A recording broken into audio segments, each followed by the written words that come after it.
Alors aujourd'hui, on va plus se concentrer sur les compléments du verbe et on a appris qu'il y avait pour l'instant 2 sortes de compléments du verbe. Ma priorité en classe, c'est de favoriser le doute, qu'ils aient le réflexe, quand ils ont un doute, d'aller vérifier à la source. Et comment on fait la différence entre les COD et les COI? À chaque terme, le QR code qui correspond pour que vous puissiez plus tard, si vous avez besoin, retourner voir la petite vidéo des fondamentaux. J'ai inséré dans le cahier outils des élèves un QR code quasiment pour chaque mémo en français. C'était le point de départ cette année pour commencer.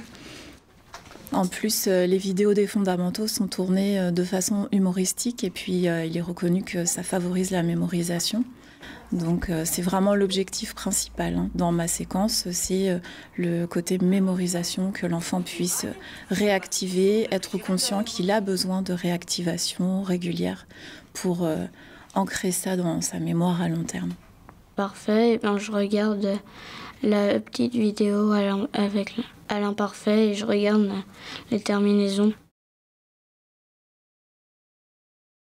Les compétences que ça a le plus développé dans la classe, c'est le apprendre à apprendre. Les élèves commencent aussi à comprendre que les réponses n'arrivent pas par enchantement.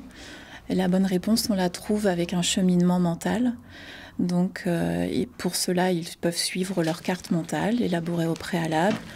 Parce que pour choisir le bon QR code, et qui va permettre d'arriver à la bonne réponse, il faut quand même avoir une réflexion.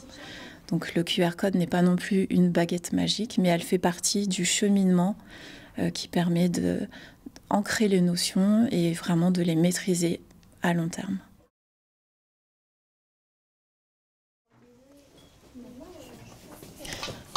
Est-ce que ça, c'est une préposition ?